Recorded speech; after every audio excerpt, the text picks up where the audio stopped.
Мен Ысқақ Мұхамеджанов атындағы жалпы білім беретін орта мектебінің 3-ші сынып оқушысы Амалбек Бағдат. Өнер білім бар жұрттар, Ыбырай Алтынсарин. Өнер білім бар жұрттар, тастан сарай салғызды. Айшылық алыс жерлерден көзіңді ашып жұмғанша, жылдам хабар алғызды. Аты жоқ құр арбаны, 1000 шақырым жерлерден күн жарымда барғызды. Адамды құстай ұшырды, мал істейтін жұмысты, отпен суға түсірді. Отынсыз тамақ пісірді, сусыздан сусын ішірді.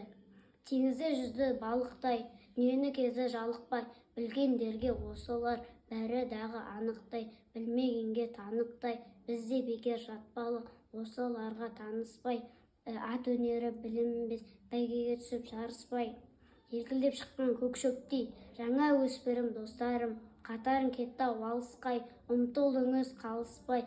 Біз надан боп өсірдік, биік тегі сақалды, өнер жігіт көргі деп ескермедік мақалды.